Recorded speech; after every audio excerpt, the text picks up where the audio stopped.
Praise the Lord. கர்த்தர் உங்களை ஆசீர்வதிப்பாராக. உங்கள் ஒவ்வொருவருக்கும் ஆண்டவருடைய நாமத்தினாலே நான் வாழ்த்துதல்களையும் ஸ்தோத்திரங்களையும் நான் தெரிவிக்கிறேன். கர்த்தர் தாமே உங்களை ஆசீர்வதிப்பாராக. கர்த்தர் உங்களோடு இருப்பாராக. இந்த காலை வேளையிலேயும் உங்களை இந்த நேரத்திலே சந்திப்பதற்கு தேவன் கொடுத்த கிருபைக்காக கர்த்தரை நான் ஸ்தோத்திரிக்கிறேன். அவருக்கே எல்லா துதியும் கனமும் மகிமையும் ஸ்தோத்திரமும் உண்டாவதாக. இந்த காலவெளியிலேயும் மறுபடியுமாக 2வது வாரத்திலே நாம் கூடி வந்து நாம் ஆண்டவரை நாம் தொழுது கொள்ள, ஆண்டவரை நாம் ஆராதிக்க, ஆண்டவருடைய வார்த்தையை நாம் வாசித்து இந்த நாளை நாம் பிரயோஜனப்படுத்தி கொள்ள தேவன் நமக்கு பாராட்டின அனந்த கிருபைக்காக, இரக்கத்திற்காக நான் தேவனுக்கு நன்றி செலுத்துகிறேன். அவருக்கு எல்லா துதியும் எல்லா கனமும் மகிமையும் ஸ்தோத்திரமும் என்றும் என்றும் சதா காலங்களும் உண்டாவதாக.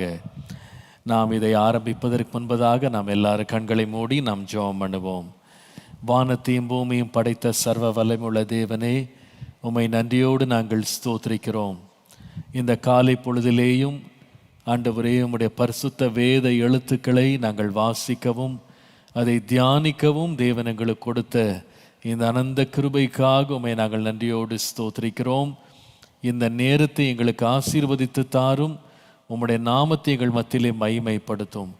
எங்களுடைய மனக்கண்களை நீர் தெளிவுபடுத்தி உம்முடைய வசனத்தை அறிந்து கொள்ள கிருபை தாரும். இயேசுவின் நாமத்தில் பிதாவே, ஆமென், ஆமென். Praise the Lord.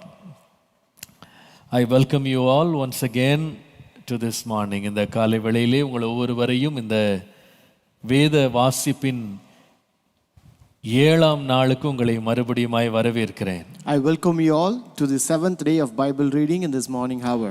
ஆண்டவர் கிருபையினாலே கடந்த வாரம் நாம் 6 புஸ்தகங்களை நாம் வாசித்து முடிக்க கர்த்தர் நமக்கு கிருபை பாராட்டினார். By the grace of God, God has enabled us and given us grace to complete the 6 books of the Bible in the last week. கர்த்தருடைய வேதத்தை வாசிப்பது எவ்வளவு அருமையானது. How sweet and great is to read the Bible. இந்த உலகத்திலேயே மிக சிறந்த புத்தகம் என்று ஒன்று உண்டானால் அது கர்த்தருடைய வார்த்தை. So if there is any best book in the Bible in the world, it is the Bible, that the word of God alone.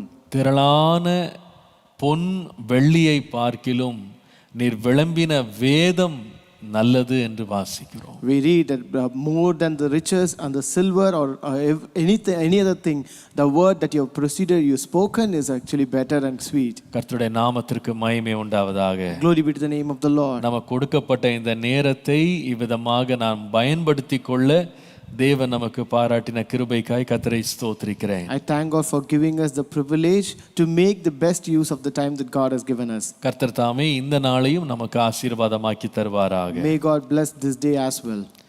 நாம் இன்றைய உள்ள வேத வாசிப்பினுடைய முகவரிக்கு நாம் செல்வதற்கு முன்பதாக கடந்த வாரத்திலே நடந்த வேத வாசிப்பின் போது ஒரு சிலர் நீங்கள் அனுப்பியிருந்த உங்களுடைய படங்கள், உங்களுடைய சில செயல்கள், இது எல்லாத்தையும் நாங்கள் முதல்ல உங்களுக்காக காண்பித்து உங்களை உற்சாகப்படுத்த விரும்புகிறோம். Before we go into the introduction of today's book, we just want to display all the works and the submission that I have sent for the last week's devotion.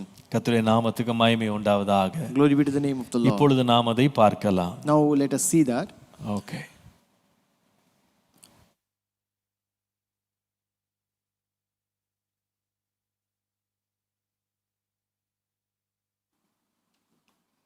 First, we're going to see a picture by Becky Adriel. Becky Adriel ராஹாபுடைய பிக்சரை அவங்க paint பண்ணி அமைச்சிருக்காங்க.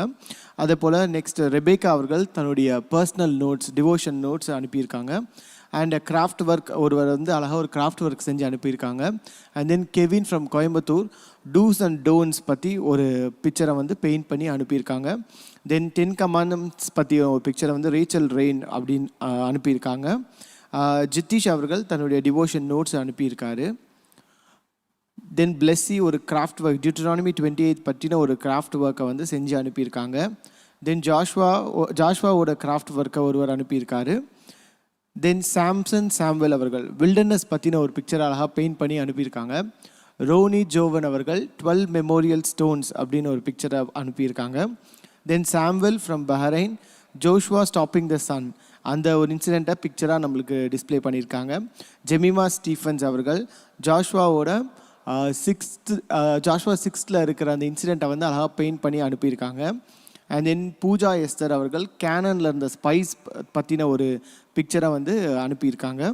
தென் fall of Jericho, இதை வந்து jasmine அவர்கள் பஹரைன்லேருந்து நம்மளுக்காக அனுப்பியிருக்காங்க.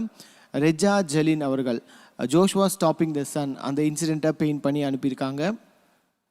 தென் Kezia from Bahrain, இவங்க வந்து கிராசிங் த ஜார்டன், ஸோ அதை வந்து அழகாக பெயிண்ட் பண்ணி அதை பற்றின ஒரு ஜஸ்ட் எழுதி அனுப்பியிருக்காங்க. And then Benita Helen from Chandigarh, இவர்கள் fall of the Jericho, so Jericho பற்றின ஒரு பிக்சரை இவர்களும் பிரிட்ஜெட் மார்டினா சண்டிகர், இவங்க இருவரும் ஜெரிகோவோட ஃபாலை பற்றின ஒரு பிக்சர் நம்மளுக்கு அனுப்பியிருக்காங்க. And then Joshua the Jericho அப்படின்னு இன்னொரு பிக்சரை ஒருவர் அனுப்பியிருக்காரு. கிளெமன் பென்னி அவர்கள் ஒரு வேர்ஸை வந்து டிசைன் பண்ணி அனுப்பியிருக்காங்க. ஆர்க் ஆஃப் தி கவர்னண்ட்டை வந்து ஒரு கிராஃப்டாக டிசைன் பண்ணி ஒருவர் நம்மளுக்கு அனுப்பியிருக்காங்க. ராஹாப் அண்ட் ஸ்பைஸ், இதை பற்றின ஒரு பிக்சரை வந்து இமானுவேல் அவர்கள் அனுப்பியிருக்காங்க. வால் ஆஃப் ஜெரிகோ, இதை ஒருவர் அனுப்பியிருக்காரு. தென் ராஹாப் அண்ட் ஸ்பைஸ், இதையும் ஒருவர் அனுப்பியிருக்காங்க. And then Prisci Christina Angel அவர்கள் தன்னுடைய 31 kings on west of Jordan அப்படின்ட்டு அந்த கிங்ஸோட லிஸ்ட்டையும் ஒரு மேப்பையும் அவங்க பெயிண்ட் பண்ணி அனுப்பியிருக்காங்க. ஜாமன் இவர்கள் ஜெரிகோ அண்ட் ஜாஷ்வா பற்றின ஒரு பிக்சரை வந்து அனுப்பியிருக்காங்க. ஜோவானா கிரேஸ் ஃப்ரம் பெங்களூர் தன்னுடைய டிவோஷன் நோட்ஸை நம்மளுக்காக அனுப்பியிருக்காங்க. மற்றொருவரும் தன்னுடைய டிவோஷன் நோட்ஸை நம்மளுக்காக அனுப்பியிருக்காரு. அண்ட் தென் ஜோயல் லியூவிஸ், இவர்கள் வேரியஸ் இன்சிடென்ட்ஸ், இந்த ஜாஷ்வா புக்கில் இருக்க வேரியஸ் இன்சிடென்ட்ஸை வந்து ஒரு பிக்சராக அனுப்பியிருக்காங்க. தீபிகா அவர்கள் ராஹாப் அண்ட் ஸ்பைஸ் பற்றின ஒரு பிக்சர் அனுப்பியிருக்காங்க. அதுக்கப்புறமா இந்த 6 டேஸோட பைபிள் ரீடிங்கை வந்து ஒவ்வொரு நாள் என்னென்ன புக்கோ அதை பற்றின ஒவ்வொரு பிக்சரை வந்து 6 டேஸோட பிக்சரை வந்து ஒரு அழகாக பெயிண்ட் பண்ணி அனுப்பியிருக்காங்க. அண்ட் தென் ஜஸ்டின் ரூபவதி இவர்கள் தன்னுடைய டிவோஷனையும் ஜோஷுவாவோட ஒரு பிக்கையும் அனுப்பியிருக்காங்க. தென் ஜாய் ஷாம் மன்னார் ஃப்ரம் ஸ்ரீலங்கா, இவங்க வந்து ஜெரிகோவோட பிக்சரை வந்து பெயிண்ட் பண்ணி ஒரு ஃபோட்டோ எடுத்து அனுப்பியிருக்காரு.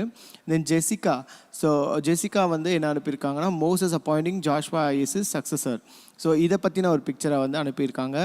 சேகர் அவர்கள் தன்னுடைய டிவோஷன் நோட்ஸ் அனுப்பியிருக்காரு. வதன லில்லி அவர்கள் தன்னுடைய டிவோஷன் நோட்ஸ் அனுப்பியிருக்காங்க.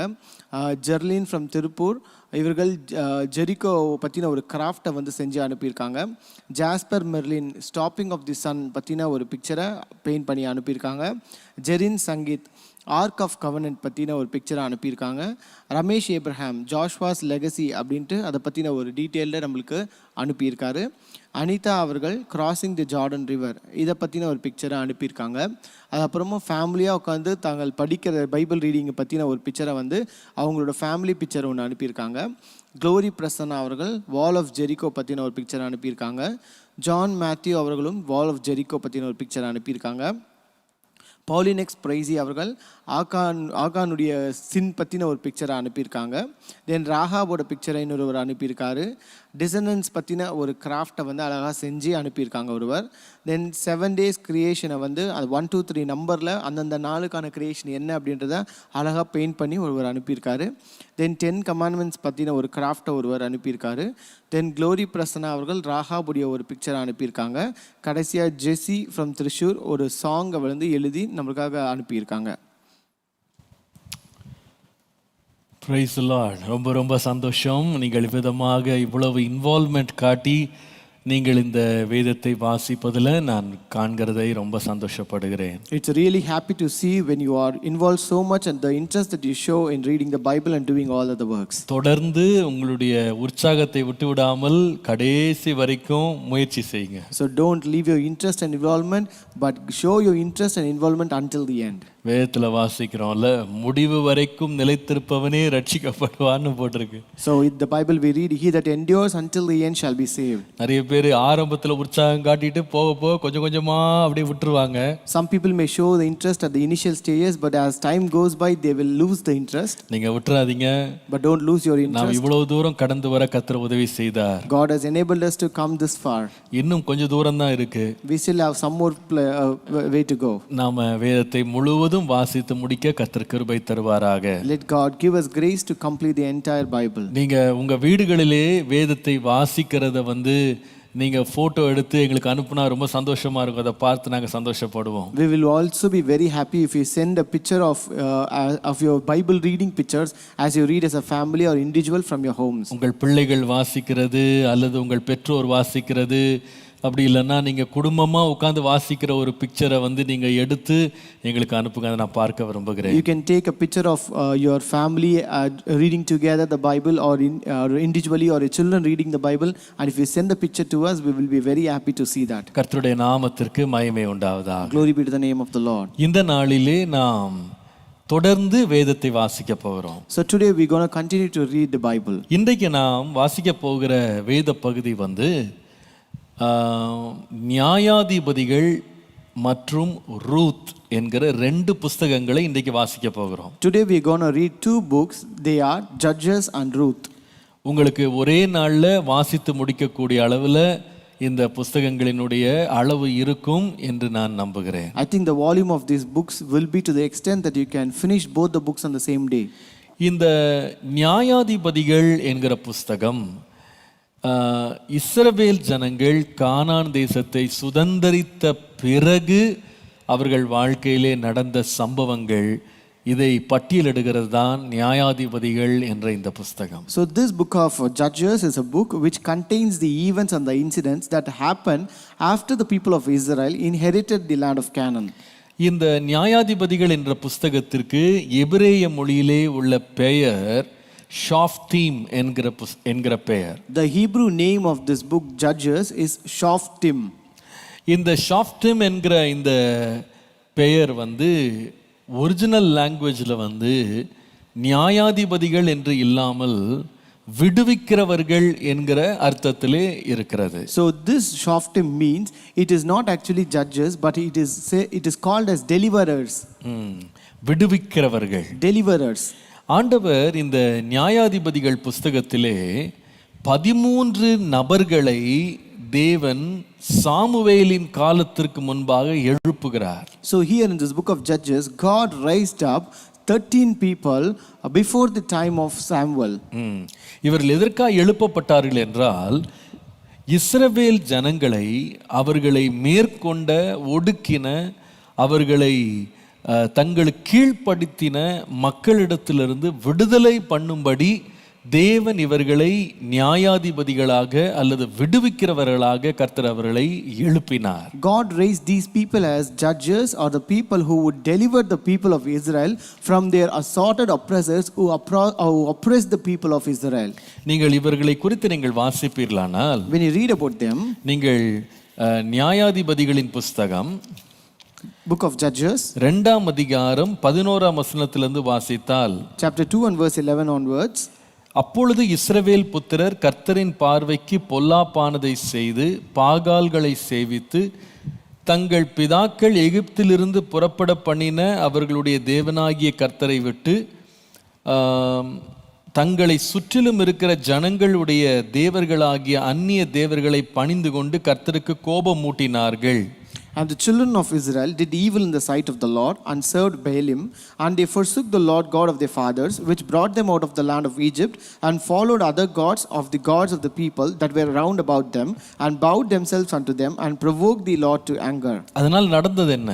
So what happened because of that? நியாயாதிபதிகள் 2:15 வாசிப்பீர்களானால், if you read Judges 2:15, கர்த்தர் சொல்லியபடியும் கர்த்தர் அவர்களுக்கு ஆணையிட்டிருந்தபடியும் அவர்கள் புறப்பட்டு போகிற இடமெல்லாம் கர்த்தருடைய கை தீமைக்கென்றே அவர்களுக்கு விரோதமாய் இருந்தது, மிகவும் நெருக்கப்பட்டார்கள். Whithersoever they went out, the hand of the Lord was against them for evil, as the Lord had said, and as the Lord had sworn unto them, and they were greatly distressed. அதனால் நடந்தது என்ன? So what happened? 16ஆம் வசனம் பாருங்க. Verse 16. கர்த்தர் நியாயாதிபதிகளை எழும்ப பண்ணினார். Nevertheless the Lord raised up judges. கர்த்தர் நியாயாதிபதிகளை எழும்ப பண்ணினார். The Lord raised up judges. அவர்கள் கொள்ளையிடுகிறவர்களின் கைக்கு அவர்களை நீங்களாக்கி ரட்சித்தார்கள்.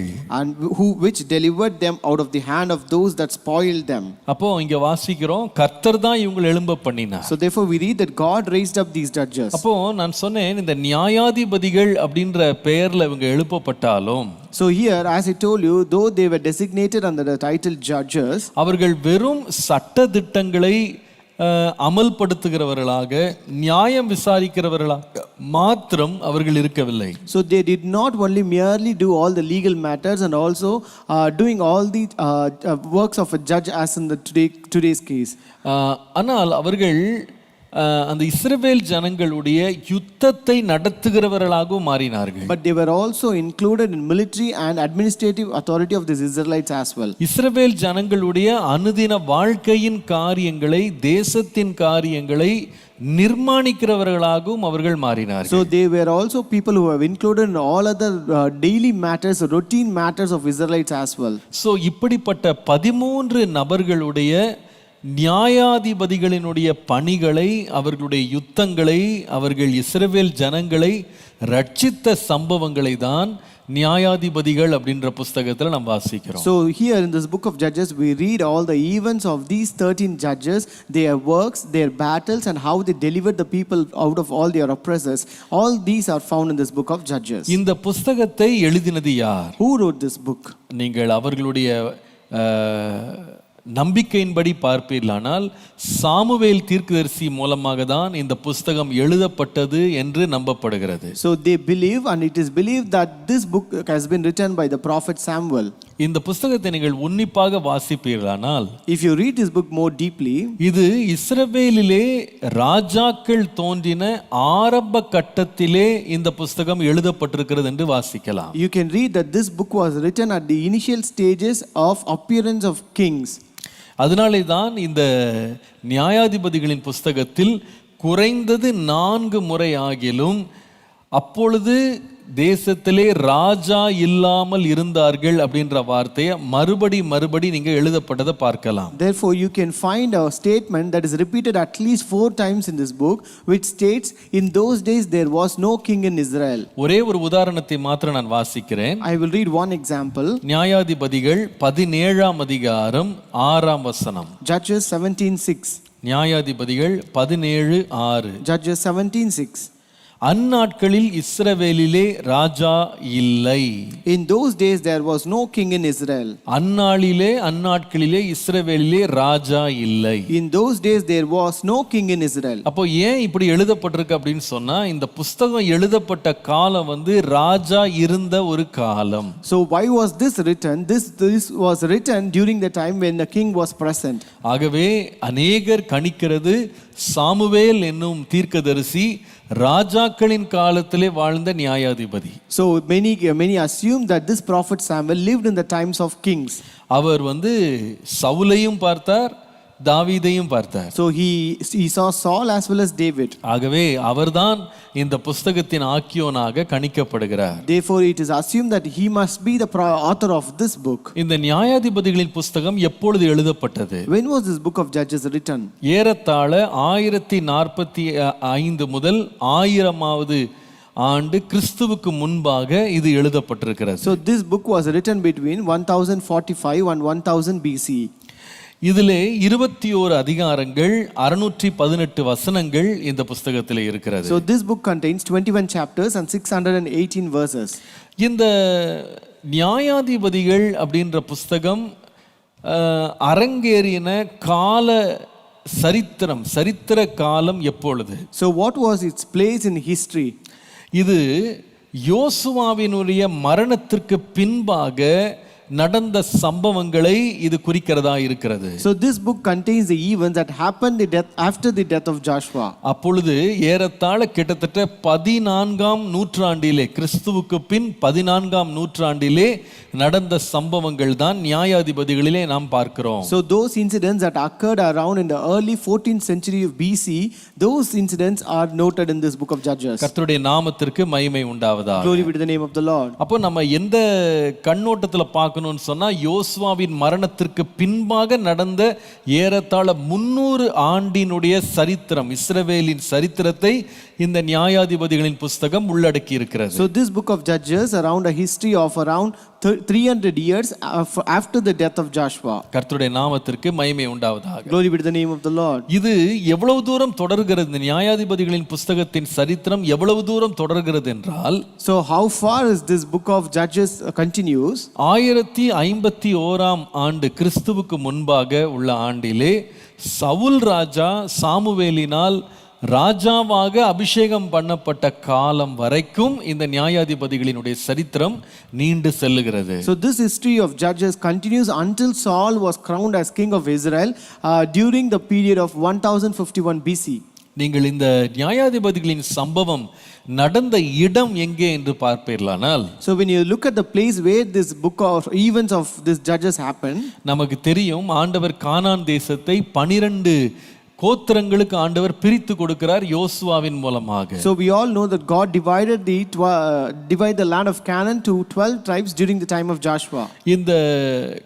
இந்த பெரிய நிலப்பரப்பிலே பல இடங்களில் சில வேளை ஒரே நேரத்திலே பலவிதமான இடங்களில் பட்டணங்களில் நடந்த ஒரு சம்பவம் தான் நியாயாதிபதிகள். So these Judges are the events that occurred in various cities and towns of this entire great geographical breadth of the nation. இதனுடைய புஸ்தகத்தினுடைய ஒரு ஒரு ஒரு முகவுரையை உங்களோடு இன்றைக்கு நான் ஆரம்பத்திலே சொல்ல விரும்புகிறேன். So today at the initial place I want to tell you the overview of this book. இந்த புஸ்தகம் எந்த சூழ்நிலையிலே எழுதப்பட்டது அல்லது எந்த சூழ்நிலையிலே உருவாகிறது? So when was this book written, in which situation, or when was it formed? நீங்கள் நியாயாதிபதிகள் முதல் 2 அதிகாரங்களை வாசிப்பீர்களானால், when you read the first 2 chapters of Judges, அது யோசுவா என்கிற தேவ மனுஷனுடைய மரணத்திலிருந்து துவங்குகிறது. so here it starts with the death of Joshua. ஆனால் பிரச்சனை என்ன? What is the problem here? இந்த யோசுவாவின் காலத்தின் சந்ததியிலிருந்து பின் வந்த சந்ததிகள்ல ஒரு சின்ன பிரச்சனை இருந்தது. There was a problem found among the generation that came after Joshua. நீங்கள் நியாயாதிபதிகள் 2ஆம் அதிகாரம் 10ஆம் வசனம் பாருங்க. When you read Judges 2:10, அக்காலத்திலே இருந்த அந்த சந்ததியார் எல்லாரும் தங்கள் பிதாக்களுடன் சேர்க்கப்பட்ட பின்பு கர்த்தரையும் அவர் இஸ்ரவேலுக்காக செய்த கிரியையையும் அறியாத வேறொரு சந்ததி அவர்களுக்கு பின் எழும்பிற்று. There arose another generation after them who did not know the Lord or the work which he had done for Israel. இந்த சம்பவங்களை நீங்கள் வாசிப்பீர்களானால், when you read this incident, யோசுவாவோடு சேர்ந்து வந்த ஒரு சந்ததி ஒன்று இருக்கிறது. there was a generation that came along with Joshua. அதற்கு அடுத்ததாக வந்த சந்ததி இஸ்ரவேல் ஜனங்கள் அவங்க என்ன செய்யறாங்க? இந்த கானான் தேசத்தை சுதந்தரிக்கிறாங்க. The next generation of Israelites, they inherited this Canaan. அதற்கு அடுத்த ஒரு சந்ததி வருகிறது. So there comes another generation after them. வேதம் சொல்லுகிறது அவர்களுக்கு இஸ்ரவேலிலே தேவன் செய்த கிரியைகளை அறியாமலே வளர்ந்திருக்கிறார்கள். So those generation grew up not knowing the work that God has done in the life of Israel. அவங்க பார்த்ததெல்லாம் தேசம், தங்களுக்கு உள்ள சுதந்திரங்கள், தங்களுக்கு இருக்கிற ஆசீர்வாதங்களை மாத்திரம் பார்த்து வளர்ந்தாங்க. So they just grew up just looking at only their cities, their nation and the blessings that are before them. இதையெல்லாம் தேவன் எப்படி அற்புதமாய் கொடுத்தார் என்று இவர்கள் அறியாமலே வளர்ந்தார்கள். They rose up unaware how did God wonderfully and miraculously give all these things to them. இவர்களுக்கு சீனாய் மலையிலே தேவன் இந்த இஸ்ரவேல் ஜனங்களோடு செய்த உடன்படிக்கை அவர்களுக்கு தெரியல. They do not know the covenant that God has made on the Mount of Sinai. அந்த சீனாய் மலையிலே தேவன் செய்த உடன்படிக்கையை மோவாப் தேசத்தின் சமவெளிகளிலே எப்படி மோசே மறுபடியும் அதை புதுப்பித்தார் அப்படின்றது அவங்களுக்கு தெரியல. They don't know how this covenant that God has made at the Mount Sinai, how it was renewed by Moses on the plains of Moab. அதே போல யோசுவாவினால் சீகேம் என்கிற இடத்திலே மறுபடியுமாக அந்த உடன்படிக்கை புதுப்பிக்கப்பட்டதும் இவங்களுக்கு தெரியல. And they also don't know how it was again renewed by Joshua at Shechem. இதெல்லாம் அறியாம ஒரு சந்ததி வளருகிறது. So this generation grows not knowing all these things. ஆகவே அவங்க என்ன செய்தாங்கன்னா தங்களை நடத்தி வந்த தேவனை மறந்து போனார்கள். Therefore they forgot the Lord who led them. ஆகவே அவர்கள் சுற்றி இருக்கிற கானான் தேசத்தின் மக்களுடைய பழக்க வழக்கங்களில் ஈடுபட்டு விசேஷமாய் அவருடைய விக்கிரகங்களையும் ஆராதிக்கிறவர்களாக மறுபடியும் சென்று விட்டார்கள். So therefore they turned towards the gods of Canaan and they began to worship those gods and involved in idolatry and went behind them. இந்த நியாயாதிபதிகளின் புஸ்தகத்தை நீங்கள் வாசிப்பீர்களானால் ஒரு வட்டம் போல சுற்றி சுற்றி சுற்றி நடந்ததே திரும்ப திரும்ப நடக்கிறதை நீங்க பார்க்கலாம். So when you read this book of Judges, you can find events happening again and again like a cycle. ஒரு 6 இடத்துல நிக்கிற மாதிரி நீங்க கணக்கு வச்சுக்கலாம். So you can have it like they are standing in 6 places. அதாவது 6 இடங்களை அப்படியே சுற்றி சுற்றி சுற்றி இந்த சம்பவங்கள் வருகிறது. These incidents happen around running around 6 places. அதாவது ஒரு ஒரு ஒரு ஒரு ஒரு பேட்டர்ன் மாதிரி, இதுதான் வழக்கம்ன்ற மாதிரி வழக்கமாக சுற்றி வர்றது போல திரும்ப திரும்ப காரியங்கள் சுற்றுகிறது. So things run in circles with a pattern. முதல்ல நடக்கிறது என்ன? So what happens first? இஸ்ரவேல் ஜனங்கள் தேவனுக்கு விரோதமாக பாவம் செய்கிறார்கள். First the Israelites sin against God. இதான் முதல் படியில் ஆரம்பிக்குது. This starts with the first step. இந்த பாவம் என்பது அவர்கள் விக்கிரக ஆராதனைகளுக்கு திரும்புகிறதா இருக்கலாம். This sin might be they are turning towards idolatry. அல்லது கானானியருடைய பழக்க வழக்கங்களை தங்களுடைய வாழ்க்கையில கடைபிடிக்கிறதா இருக்கலாம். Or it might be any habits of the lifestyle they follow in their own life of these Canaanites. ஒருவருக்கு விரோதமாய் ஒருவர் எழும்பி செய்த அக்கிரமங்களா இருக்கலாம். It might be iniquities and wickedness that they do against each other. ஆனால் அவர்கள் பாவத்திலே விழுகிறார்கள். But they fall in sin. அப்பொழுது ஆண்டவர் என்ன செய்கிறார்? So what does God do? தாம் கொடுத்த எச்சரிப்பின்படியே இவ்விதமாக தேவனுக்கு விரோதமாய் பாவம் செய்கிறவர்களை தண்டிக்கும்படி தேவன் அந்நிய ராஜாக்களை, அந்நிய சேனைகளை கொண்டு வந்து அவர்களை மடங்கடித்து அவர்களை அந்நியர்களுடைய கையிலே ஒப்பு கொடுத்து அவர்களை தேவன் என்ன செய்கிறார்னா ஒடுக்குகிறார். So therefore God punishes them by sending his enemies who are strangers who come and oppress them, and they are under the oppression of these enemies for a long time.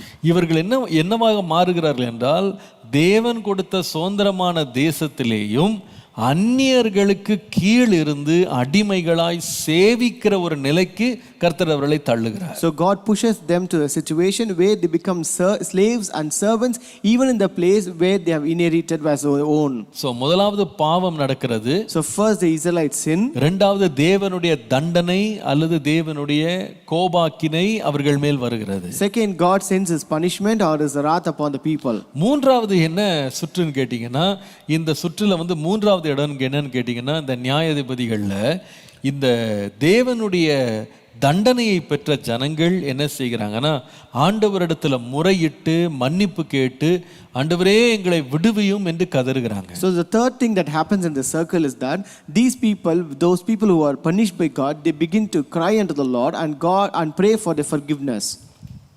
நான்காவது எங்க போய் நிக்குதுன்னு கேட்டா, again fourth where it stands, அவர்கள் முறையிடுதலை கர்த்தர் கேட்டு ஒரு நியாயாதிபதியை அல்லது விடுவிக்கிறவனை கர்த்தர் அவர்களுக்கு அனுப்புகிறார். So God hears their cry and God sends a deliverer or a judge to free them. ஐந்தாவது படி என்ன? What is the fifth step?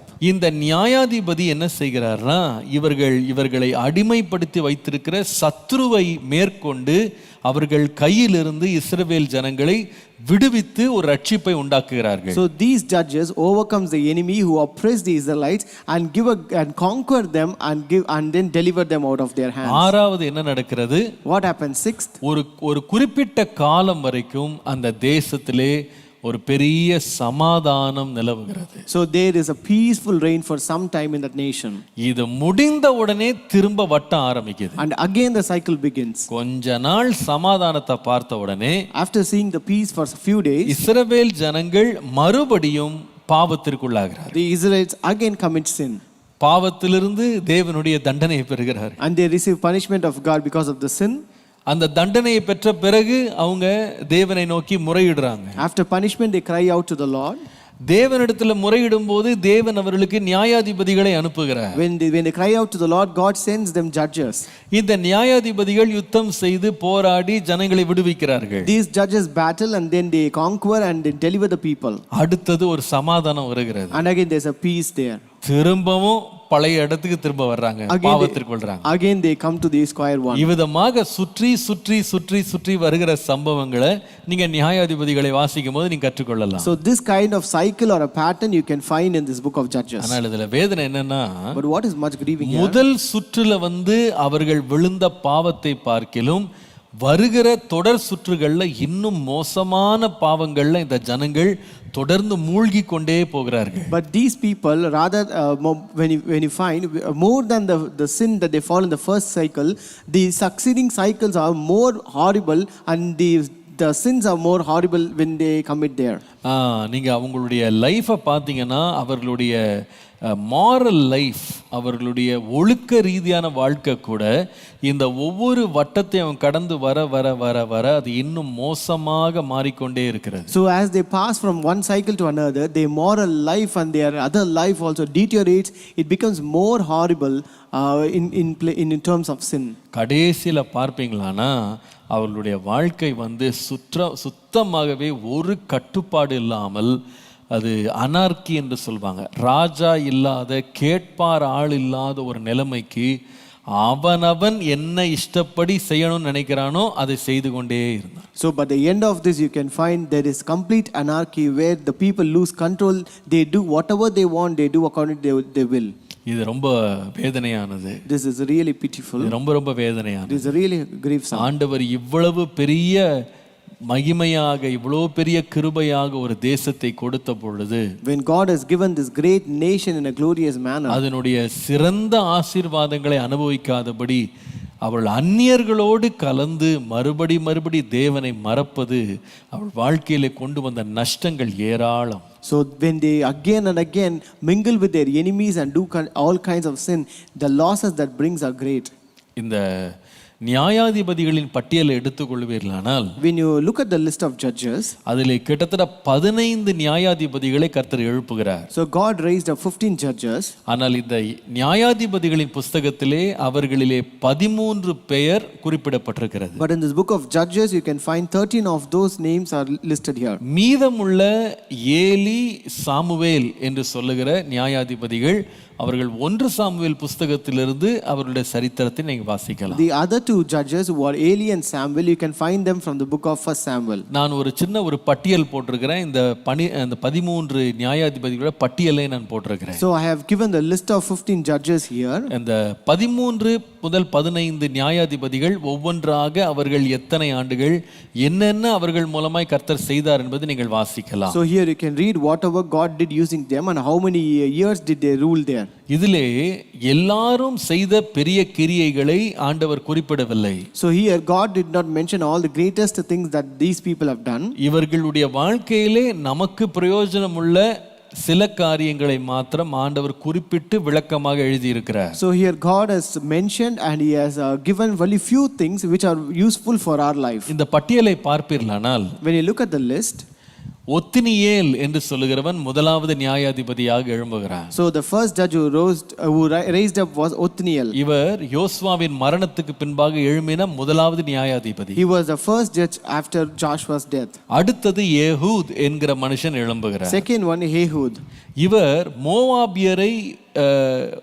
மோவாபியரோடு யுத்தம் பண்ணின ஒரு நியாயாதிபதியாக எழும்பினார். So he was a judge who fought against the Moabites. அடுத்தது 3ஆம் அதிகாரத்துக்கு வருவீங்கன்னா ஷக்மார் என்று சொல்லுகிற ஒரு மனிதன் எழும்பி அவன் நியாயாதிபதியாக மாறி பெலிஸ்தியருக்கு விரோதமாக படையெடுத்து போய் அவன் யுத்தம் செய்ததை நீங்கள் படிக்கலாம். So in chapter 3 you can read a man named Shagmar. He rose up and he became a judge and he led Israelites against the Philistines. இதை தொடர்ந்து எழும்புகிற நியாயாதிபதி தெபோராள் என்று சொல்லப்படுகிறார். And next comes Deborah. இந்த தெபோராள் என்ன செய்கிறார்னா, கானானிய சேனைகளோடு யுத்தம் பண்ணும்படி அவள் படையெடுத்து கொண்டு போய் ஜெயிக்கிறதை நீங்க பார்க்கலாம். So you can see this prophetess who guided Barak to victory over the Canaanites. நீங்கள் இந்த நியாயாதிபதிகளின் பட்டியலிலே உள்ள ஒரே பெண்மணி யாருன்னா இந்த தெபோராள் மாத்திரமே. So she was the only female judge among the list of judges here. அடுத்தது அதை தொடர்ந்து 6ஆம் அதிகாரத்துக்கு வருவீர்களானால் 6 முதல் 8 அதிகாரங்களிலே கிதியோன் என்கிற மனிதனை குறித்து வாசிக்கலாம். Again when you come to chapter 6 to 8 you can find a man named Gideon. இவன் என்ன செய்கிறான் என்றால், கர்த்தருடைய நியாய தீர்ப்புகளை இந்த ஜனங்களுக்கு பல ஆண்டுகள் அவன் முன்னின்று நடத்துகிறான். So he judged and led people towards justice for many years. இவன் செய்த முக்கியமான கிரியைகள்ல ஒன்று, மீதியானீருக்கு விரோதமாக படை எழுப்பி வெறும் 300 பேரோடு அவன் ஜெயம் எடுத்து வருகிறது நீங்க பார்க்கலாம். So the most important thing that he did was he defeated the Midianites with 300 men. அடுத்ததாக 9ஆம் அதிகாரத்திலே வருகிற நியாயாதிபதி Abimelech. And in chapter 9 you can read the judge named Abimelech. இந்த மனிதன் தான் இருக்கிற நியாயாதிபதிகளிலே அவன் வஞ்சனையினாலே நியாயாதிபதியாக மாறினது இந்த ஒரு மனுஷன் தான். So he was the only person who became a judge through treachery. அடுத்தது தோலா என்கிற மனுஷன் எழும்புகிறான். Next comes Tola. அவன் இஸ்ரவேல் ஜனத்தை ஏறத்தாழ 23 வருடங்கள் நியாயந்தீர்க்கிறான். So he judged Israel for 23 years. அடுத்தது ஜாயீர் என்று சொல்லப்படுகிற மனிதன். Next comes Jair.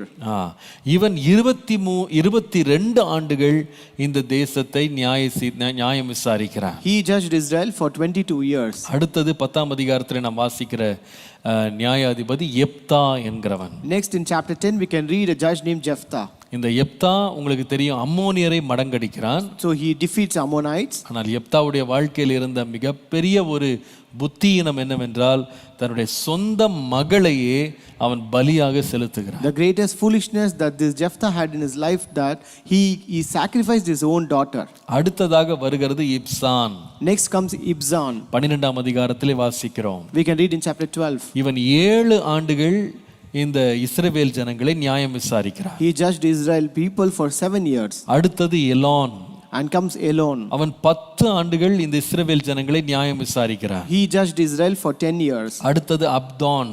Next comes Abdon. அவன் 8 வருடங்கள் நியாயம் தீர்க்கிறான். He judged for 8 years. இதற்கு பின்பாக இந்த புஸ்தகத்தின் முடிவு வரைக்கும் நீங்கள் வாசிக்கக்கூடிய முடிவில் இருக்கக்கூடிய கடைசி நியாயாதிபதி Samson என்கிறவன். And next comes the last judge of this book which you can read until the end, named Samson. இந்த மனிதனுடைய வாழ்க்கையை விளக்குவதற்கு தேவன் எடுத்துக்கொண்ட காலம் கிட்டத்தட்ட 4 அதிகாரங்கள். So it took 4 chapters for God to explain the life of this man. இந்த மனிதனுடைய விசேஷம் என்னவென்றால் இவன் ஒரு படையை எடுத்துக்கொண்டு போய் மற்ற மனிதர்களை சார்ந்து அவர்களுடைய உதவியை தேடி போய் அவன் சண்டையிடவில்லை. So what is the specialty of this person is that he never took armies with him and he never called or sought for any kind of help from other people to fight wars. அவன் தன்னந்தனியாக தான் எல்லா யுத்தங்களையும் அவன் நடத்தி இருக்கிறான். He fought all the battles single handedly. ஆனால் அவனுடைய வாழ்க்கையின் முடிவு அவனுடைய சத்துருக்களின் கைகளினாலேயே வந்தது. But his end came in the hands of his enemies. அவன் தன்னையே மாய்த்து கொள்ளும்படி அவனே அந்த கட்டடத்தை தன்மேல் விழும்படி செய்த ஒரு பரிதாபமான முடிவு சிம்சோனுடைய முடிவு. This Samson's end was pathetic where he made that great building to fall on himself and he died in that. இதை தொடர்ந்து நாம் அடுத்த புஸ்தகத்துல 1 சாமுவேல்ல வாசிக்கும்போது இந்த சவுல் ராஜா வர்ற வரைக்கும் நியாயம் தீர்த்தவங்க ஏலி என்கிற ஆசாரியன், அதை தொடர்ந்து Samuel. So here next continues we find in 1 Samuel Eli and Samuel who judged the people until Saul came in.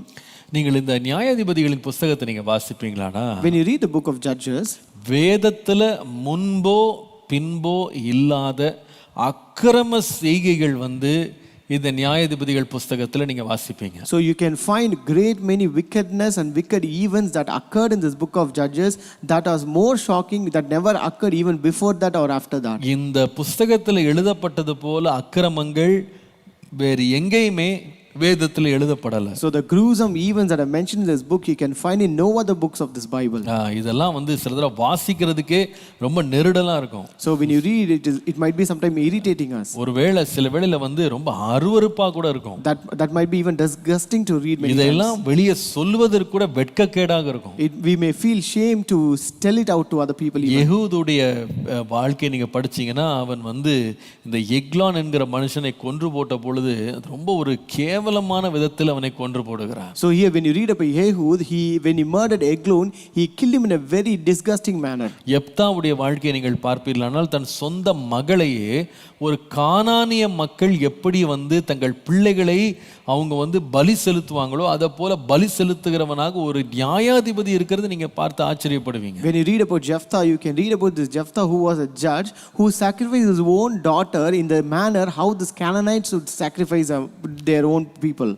அவங்க சொந்த பிள்ளைகளை கானானியர் பலி கொடுப்பாங்க. Canaanites would sacrifice their own children. அதே வழியில எப்தா அதை செய்கிறான். Jephthah also did the same. இது ரொம்ப ஆச்சரியமா இருக்கிறது. This was really surprising. அடுத்து சிம்சோனை பற்றி படிக்கிறோம். Then we read about Samson. அவனுடைய வாழ்க்கையின் துவக்கத்தை பார்த்தீங்கன்னா எவ்வளவு ஒரு அபிஷேகம் பெற்ற, எவ்வளவு தன்னை ஒரு விரதத்திற்குள்ளே பிறப்பிலிருந்தே கொண்டு வரப்பட்ட ஒரு பிள்ளை. So this Samson who was a person who received the anointing even when he was born, who was consecrated for God and who was brought up with a glorious manner.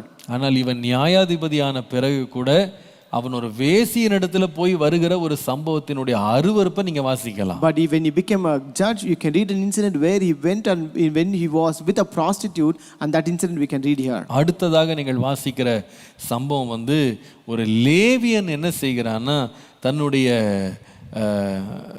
தன்னுடைய துணையை என்ன செய்கிறான்னா 12 துண்டுகளாக வெட்டி இந்த 12 கோத்திரங்களுக்கு அனுப்பி விடுற ஒரு பரிதாபமான ஒரு நிலைமையை நீங்க படிக்கலாம். And you can also read another incident where a Levite cuts his concubine into 12 pieces and he sends those body pieces through all the tribes. அதாவது violence to the core, எவ்வளவு கொடுமையான ஒரு விக்கிரமான ஒரு நிலைமைகளை வந்து பாவங்களை வந்து இதுல நீங்க படிக்கலாம். You can read so gruesome and violence to that extent in this book. ஏன் ஆண்டவர் இவ்வளவு அருவருப்பான காரியங்கள் எல்லாம் ஆண்டவர் ஏன் வேதத்துல வந்து எழுதி பட்டியல் போட்டு வச்சிருக்கிறாரு? So why did God write so disgusting things in the Bible and why did he list out them here? இதெல்லாம் ஆண்டவர் வந்து சொல்லாமலே விட்டுருக்கலாமே. God would have not mentioned them here, right? ஏன் பரிசுத்த வேதாகமத்துல இந்த மாதிரி சம்பவங்கள்லாம் வந்து ஆண்டவர் குறிப்பிட்டிருக்கிறாரு? Why did God mention such incidents in this holy Bible? இதற்கு உங்களுக்கு கேள்விகள் வரலாம். நீங்க வாசிக்கும் போது இது என்ன வாசிக்கவே ஒரு மாதிரி இருக்கே, ஏன் இதெல்லாம் எழுதி இருக்கு? You may have this question, why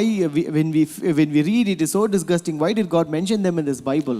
3 காரணங்கள். 3 reasons. நீங்க வேதத்துல இங்க மாத்திரம் இல்ல, வேற எங்கேயும் நீங்க வாசிக்கும் போது மனிதனுடைய விழுகைகள், மனிதனுடைய அக்கிரமங்கள், பாவங்கள் எல்லாம் வேதம் வந்து மறைக்காம எழுதும் போது அதற்கு என்ன காரணம், ஏன் அப்படி ஆண்டவர் எழுதினாரு? So wherever you read in the Bible, the very reason why God writes such kinds of gruesome events and violent events, why does God write?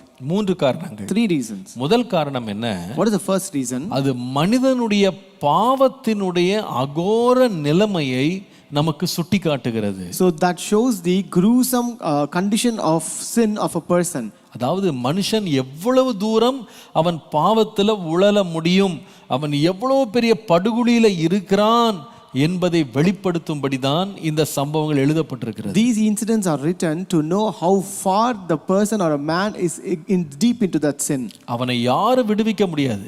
No one can deliver him. யாரும் அவனை மன்னிக்க முடியாது. No one can forgive him. யாரும் அவனுக்கு ரட்சிப்பை கொடுக்க முடியாது. No one can give him a salvation. யாரும் அவனை மன்னிக்கவே முடியாது. No one can forgive him. அப்படிப்பட்ட நிலையில மனிதன் இருக்கிறான் என்பதை பாவத்தின் உண்மை நிலைமையை காண்பிப்பதற்கு தான் ஆண்டவர் சம்பவங்களை எழுதுகிறார். God writes these incidents to show the true reality of sin. அதாவது ஒரு பக்கம் பார்த்தா அவங்க உலகம் அறிந்த நியாயாதிபதி, On one side he is a judge, world known judge. ஆனால் இன்னொரு பக்கம் அவங்களுடைய பர்சனல் லைஃபை பார்ப்பீங்களானா மிக மிக அருவருப்பான பாவங்கள்ல அவங்க இருப்பாங்க. But when you look at their personal life, they are involved in all disgusting sins. அதாவது மனுஷனுடைய உண்மையான நிலை வந்து அவனுடைய பாவத்தை அவன் மறைத்தாலும் எவ்வளவு கோரமான பாவங்களை செய்வதற்கு அவன் இறங்க முடியும் என்பதை வேதம் காட்டுகிறது. அவன் ஒரு விழுந்து போன ஒரு நிலையிலே அதை காட்டுகிறது. So here the Bible shows that person, though he hides many things out, but it shows how deep a person can go in committing sin. The fallen state of man, மனிதனுடைய விழுந்து போன நிலைமையை வேதம் ரொம்ப அழகாக சுட்டி எடுத்து காண்பிக்கிறது. The Bible very well shows the fallen state of man.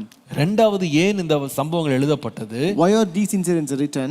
இவ்வளவு கொடுமையான பாவங்களிலே ஒரு மனிதன் விழும்போது, when a person falls in such kind of horrible sin, இவைகளை மன்னிக்கவும் இவைகளுக்கு இரக்கம் காட்டவும் ஒரு இரக்கமுள்ள அன்புள்ள தேவன் ஒருவர் இருக்கிறார் என்பதை இது காண்பிக்கிறது. So it shows that we have a God who is merciful, who is patient, who can even forgive that sins. அவர்கள் மேல் காட்டுகிற இரக்கத்தை, தயவை தான் இந்த பகுதிகள் காட்டுகிறது. These passages shows the love, the mercy and the favor that God shows upon them. அதாவது தேவனுடைய அன்பு எவ்வளவு பெரியது என்று பாருங்கள். Just look how great is the love of God. அவர் நாம் பாவிகளாய் இருக்கும்போது அவர் நம்மை முந்தி நேசித்தார். He first loved us when we were yet sinners. அவர் நம்முடைய பாவங்களை மன்னித்தார். He forgave our sins. நம்முடைய பாவங்கள் இரத்தாம்பரம் போன்ற சிவப்பாய் இருந்தாலும் அதை ஆண்டவர் கழுவ சுத்திகரிக்க வல்லவர். So though our sins are red as scarlet, God is able to cleanse them. கர்த்தருடைய நாமத்துக்கு மகிமை உண்டாகட்டும். Glory be to the name of the Lord. அப்ப முதலாவது மனிதனுடைய விழுந்து போன நிலைமையை காண்பிக்கிறது. First it shows the fallen state of man. தேவனுடைய அளவிட முடியாத அன்பை அது ஒரு பக்கம் காண்பிக்கிறது. Next it shows the unlimited love of God. இன்னொரு பக்கம் அது நமக்கு என்ன சொல்லுகிறது என்றால், நாம் எச்சரிப்படையும்படி இந்த சம்பவங்கள் எழுதப்பட்டிருக்கு. And third, these things are written that we may be warned. நாம் இந்த சம்பவங்களை பார்க்கும் பொழுது இந்த தவறுகளிலே நாம் விழுந்து விடாதபடி நமக்கு எச்சரிப்புண்டாகும்படி இது எழுதப்பட்டிருக்கு. So these things are written here that when we read these things, we may know that we may be warned that we may not fall into such kind of sins. கர்த்தருடைய பரிசுத்த நாமத்திற்கு மகிமை உண்டாவதாக. Glory be to the name of the Lord. இந்த நியாயாதிபதிகள் இஸ்ரவேல் ஜனங்களுடைய பாவத்துல அவங்க செய்த பாவம் அல்லது அந்த பாவத்தின் துவக்கம் அவருடைய அக்கிரமத்தின் வேர் எங்க இருந்தது என்றால் அவர்கள் ஆராதிக்க துவங்கின அந்நிய தேவர்கள். So when you look in the book of Judges, you can find the very root cause for their sins, all these gruesome events and horrible sins is the foreign gods that they worship. இந்த நியாயாதிபதிகள் புத்தகத்துல நீங்க 3 அந்நிய தேவர்களை குறித்து நீங்க வாசிக்கலாம். In this book of Judges, you can read about 3 foreign gods. முதலாவது பாகால் என்று சொல்லப்படுகிற அந்நிய தேவதை. First is Baal, he is a foreign god. இவர் இந்த அந்நியர்கள் கானானியர்கள் குழந்தை பேர் உண்டாகும்படி அவளை ஃபெர்டிலிட்டி காடஸ் என்று சொல்லி அவளை ஆராதித்து வணங்கி வந்தார்கள். So they began to worship this Baal as a god of fertility and they began to worship him. இந்த பாகால் என்கிற இந்த தேவதையினுடைய ஆராதனை அருவருப்பான பாவங்களை செய்வதற்கும் தங்களையே வெட்டி கொள்வதற்கும் மனித பலி நரபலி கொடுக்கிற ஒரு கொடுமையான ஒரு பழக்கத்தையும் இந்த பாகால் என்கிற இந்த தேவதையினுடைய ஆராதனை கொண்டு வந்தது. So this Baal worship mostly included a kind of fornication, self mutilation where they cut their own parts, and also human sacrifice where they sacrifice humans. அதனால தான் இந்த பாகால் இந்த தெய்வம் இஸ்ரவேல் ஜனங்களுக்கு ஒரு பெரிய இடரலாகவே கடைசி வரைக்கும் இருந்ததை நீங்க பார்க்கலாம். That's why you can read this Baal was a snare or it was an hindrance to the people of God until the end. இந்த பாகாலோடு சேர்த்து இணைக்கப்பட்ட இன்னொரு விக்கிரகம் என்னன்னு சொன்னா அஷரா என்று சொல்லப்படுகிற ஒரு உருவம். So the next deity that was worshipped along with Baal was the symbol of Asherah. இது பலியிடுகிற உயர்ந்த இடங்களிலே இது வைக்கப்பட்டிருக்கும். So this would be set in a high places of idolatrous worship. இது பிள்ளை பெறுவதற்கும் அன்பிற்கும் அடையாளமான ஒரு கடவுளாக வணங்கப்பட்டது. So this goddess has been worshipped as goddess of procreation and love. அடுத்தது வருகிற ஐடல் அல்லது விக்கிரகம் என்னவென்றால் தாகோன் என்று சொல்லப்படுகிறது. So the next foreign god is Dagon. இது பெலிஸ்தியர்களால் வணங்கப்பட்ட ஒரு அந்நிய தெய்வம். So this Dagon was a Philistine deity who was worshipped as a foreign god. இந்த தேவதைக்கு உள்ள விசேஷம் என்னவென்றால் அதுடைய சரீரம் ஒரு மீனை போல இருக்கும், ஆனால் அதற்கு மேல் பகுதி ஒரு மனிதனை போல கை கால்கள் முகம் எல்லாம் இருக்கும். So the speciality of this deity is that it has the body of a fish but with human hands and a human face. இந்த தாகோனுடைய மண்டபத்துல ஆலயத்துல தான் சிம்சோன் 3000 பேரை கொண்டு போடும்படி அவன் அந்த முழு கட்டடத்தையும் கீழே விழப்பண்ணினான் என்று நீங்கள் வாசிக்கலாம். So it was in this temple of Dagon where Samson pulled down the entire building and killed all the people there. நீங்க பார்ப்பீங்களா இந்த நியாயாதிபதிகள் முழுவதும் அவங்க எப்பொழுதெல்லாம் இந்த மாதிரி அக்கிரமத்திற்குள்ளே பாவத்திற்குள்ளே விக்கிரக ஆராதனைக்குள்ளே போனாங்களோ ஆண்டவர் உடனே என்ன செய்கிறார்னா அவர்களுக்கு தண்டனையை கொடுக்கும்படி அவர்களுக்கு உணர்வை கொடுக்கும்படி அவர்களை மறுபடி திருப்பும்படி அந்நிய சேனைகளை தேவன் கொண்டு அவர்களை மேற்கொள்ள பண்ணுகிறார். So that's why when you read in these Judges you can find whenever these people turn towards these foreign gods, God immediately sends a foreign power or armies or enemies to defeat them, oppress them, that they may realize and turn again to God. ஆகவே நீங்கள் இந்த நியாயாதிபதிகளை வாசித்து கொண்டு வரும்போது 6 முறை நடந்த படையெடுப்புகள் இஸ்ரவேல் ஜனங்களுக்கு விரோதமாய் அந்நிய சேனைகளால் நடந்த 6 படையெடுப்புகளை நீங்க வாசிக்கலாம். So that's why when you read this book of Judges you can find there are 6 invasions that occurred against this Israelites. முதலாவது படையெடுப்பு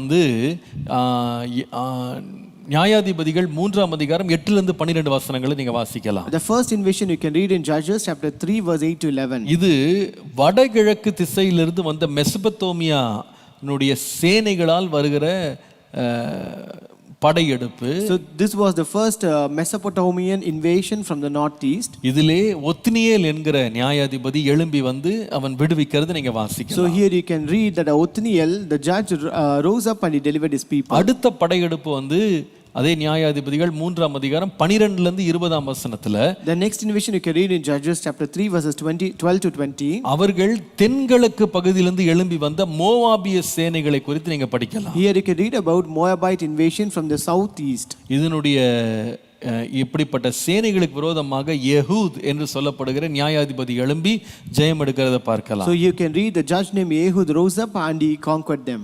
நீங்கள் நியாயாதிபதிகள் 4-5 அதிகாரங்களை வாசிப்பீர்களானால் When you read Judges chapter 4 and 5, Jabin Sisera போன்ற கானானிய படை தளபதிகள் வந்து தேசத்தை முற்றுகிடுகிறத பார்க்கலாம். so you can read about the Canaanite leaders like Jabin and Sisera who invaded these Canaans. அப்போ இந்த காலத்துல தெபோராளை கொண்டு கர்த்தர் விடுதலை கொடுக்கிறார். So here God used Deborah to bring a deliverance. மறுபடியுமாக தென்கிழக்கு பகுதியிலிருந்து மீதியானியருடைய படையெடுப்பை நீங்கள் நியாயாதிபதிகள் 6-9 வசனங்கள் படிக்கலாம். Again you can read the Midianite invasion from the southeast in Judges chapter 6 to 9. இந்த சந்தர்ப்பத்திலே ஆண்டவர் கிதியோனை எழுப்பி விடுதலையை தருகிறார். And during this time God rose up Gideon and gave a great deliverance. அடுத்தது தொடர்ந்து வருவது வந்து கிழக்கிலிருந்து வருகிற அம்மோனியரார் வருகிற படையெடுப்பு. So the next comes the Ammonite invasion from the east.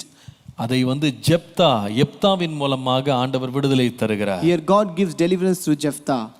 அடுத்ததாக வருகிறது தென்மேற்கு பகுதியிலிருந்து எழும்பி வருகிற பெலிஸ்தியர்களுடைய படையெடுப்பு. Next comes the Philistines invasion from the southwest. இது வந்து இந்த பெலிஸ்தியர் படையெடுப்பு தான் மிக மிக நீண்ட காலமாக இஸ்ரவேலுக்கு விரோதமாய் ஆண்டவர் அடிக்கடி அனுப்பின படையெடுப்பு. So this invasion was the invasion that lasted for many years and which was very often sent by God towards this Israelites. இது ஒரு முறை வந்ததல்ல, பலமுறை இந்த பெலிஸ்தியர்களால் இஸ்ரவேல் ஜனங்கள் தொடர்ந்து இஸ்ரவேலை அவர்கள் வந்து படையெடுத்து வந்து அவர்களை ஆக்கிரமித்தார்கள். So these Philistines did not invade only once, they invaded again and again many times and they came against the Israelites. இது நீங்கள் வாசித்த ஆச்சரியமா இருக்கு. கிட்டத்தட்ட 200 ஆண்டுகள் இந்த பெலிஸ்தியர் ஒவ்வொரு முறையும் வந்து அந்த இஸ்ரவேல் ஜனங்களை மேற்கொள்வாங்க. So you can read, it's really surprising that these Philistines came invading for around 200 years. அதாவது இவர்களை விடுவிப்பதற்கு ஷம்காரிலிருந்து ஷம்கார், சிம்சோன், சாமுவேல், சவுல், தாவீது என்று சொல்லப்படுகிற இத்தனை பேரும் பயன்படுத்தப்பட்டாங்க. So to deliver these people of Israel from this Philistine, Shamgar, Samson, Samuel, Saul and David were used. ஆண்டவர் இதெல்லாம் எதுக்கு அனுப்புனாருன்னு சொன்னா எப்படியாவது இவங்க மனம் திரும்ப மாட்டாங்களா? So why did God send? Somehow they will repent and turn to me. இது ரொம்ப ஆச்சரியமா இருக்கு. This is really surprising. 40 வருஷம் ஆண்டவரிடத்துல ஆண்டவருடைய அற்புதங்களை அடையாளங்களை பார்த்த ஜனங்களுடைய சந்ததிகளா இவங்கன்னு சொல்லி பார்க்கும்போது ஆச்சரியமா இருக்கு. When you see, are these the generation of God where they saw the greatest work of God for 40 years? ஏன் இந்த நிலைமைக்கு இந்த ஜனம் போனாங்க? Why did these people go to such state? ஒரு வசனம் தான் ரொம்ப முக்கியமான வசனம், நமக்கு ஒரு பெரிய எச்சரிப்பு. One word is very important word which is a warning to us. நியாயாதிபதிகள் 2:10. Judges 2:10. 2:10. Judges 2:10. அக்காலத்தில் இருந்த அந்த சந்ததியார் எல்லாரும் தங்கள் பிதாக்களுடன் சேர்க்கப்பட்ட பின்பு கர்த்தரையும் அவர் இஸ்ரவேலுக்காக செய்த கிரியையையும் அறியாத வேறு ஒரு சந்ததி அவர்களுக்கு பின் எழும்பிற்று. And also all the generation were gathered unto their fathers, and there arose another generation after them which knew not the Lord, nor yet the works which he had done for Israel. இது நமக்கு ஒரு பெரிய எச்சரிப்பு. This is the greatest warning for us.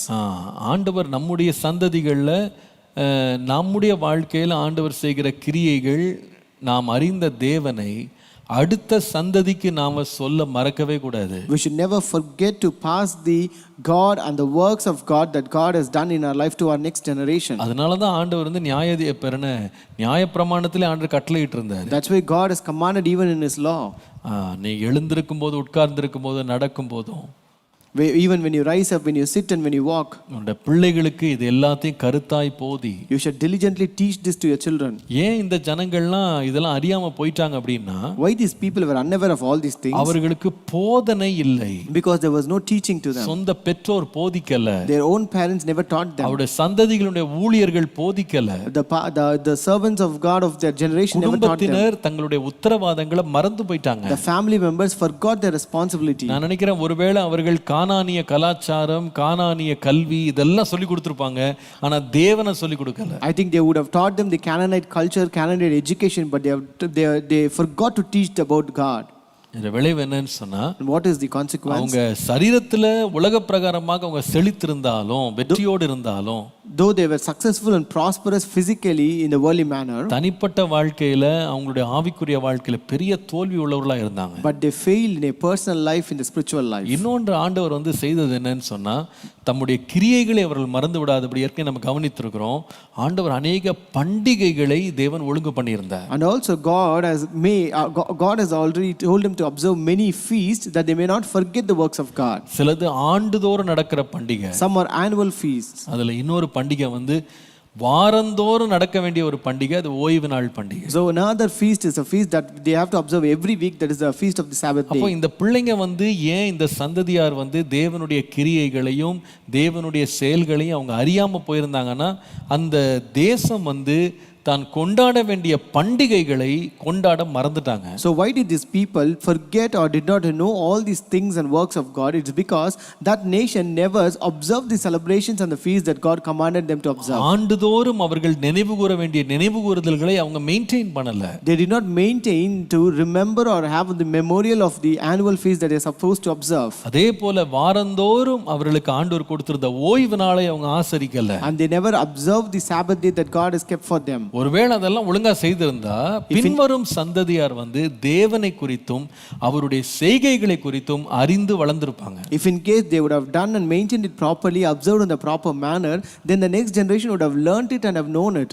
நமக்கு இது ஒரு பெரிய எச்சரிப்பு. This is a great warning to us. நம்முடைய சந்ததிகளை குறித்த உத்தரவாதம் நம்முடைய கையில இருக்கு. So we have the responsibility about our generations. தேவனை அவரை அறியாத ஒரு சந்ததியா நம்முடைய சந்ததி எழும்பிர கூடாது. Our generation should not rise up as a generation that doesn't know God. அவர்களை கர்த்தருக்குள்ளே வழிநடத்த வேண்டிய உத்தரவாதம் நம்ம கையில இருக்கு. We have the responsibility to lead them unto God. அவர்களை போதிக்க வேண்டிய விதத்துல போதிக்கணும். We should teach them in the manner we should teach them. கர்த்தருடைய வழிகளில் அவர்களை நடத்தணும். We should lead them in the ways of God. கர்த்தருடைய சமூகத்திலே வந்து ஓய்வு நாளை ஆசரிக்கிற பழக்கத்தை அவர்களுக்கு நாம் சொல்லிக் கொடுக்கணும். And we also teach them to observe the Sabbath day in the presence of God. கர்த்தருக்கு பயப்படுகிற பயத்தை அவர்களுக்கு வளர்க்க வேண்டும். And we also imbibe in them the fear of God. பின்பு அவர்கள் முதிர் வயதிலையும் விடாமல் இருப்பாங்க. And then they will not leave it until they are old. அப்போ ஒரு தேவனுடைய பிள்ளையாக நாம் விட்டு போற சுதந்திரம் வந்து வெறும் ஆஸ்தியும் வெறும் சொத்துக்களும் வீடுகளும் பணமும் அல்ல. So the greatest inheritance as children of God, what we leave behind is not the possession, assets or other things. நம்முடைய பிள்ளைகளுக்கு நாம் தேவனையும்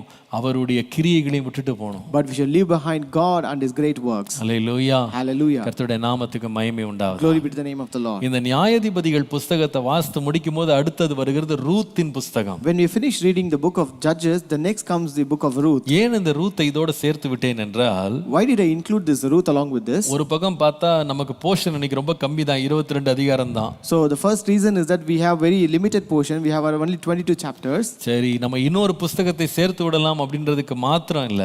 So not only to include another book. நான் நினைக்கிறேன் இது ஏன் நான் வந்து சேர்த்தேன் அப்படின்னு சொன்னா, அதுக்கு வந்து ஒரு காரணம் வந்து ரூத் 1 அதிகாரம் 1 வசனம் பாருங்க. So the very reason is that you can read in Ruth chapter 1 and verse 1. நியாயாதிபதிகள் நியாயம் விசாரித்து வரும் நாட்களில் தேசத்திலே பஞ்சம் உண்டாயிற்று. Now it came to pass in the days when the judges ruled that there was a famine in the land. அப்போ இந்த நியாயாதிபதிகள் அப்படின்ற இந்த புஸ்தகத்தினுடைய தொடர்ச்சி தான் இந்த Ruth. So this Ruth is a continuation of the book of Judges.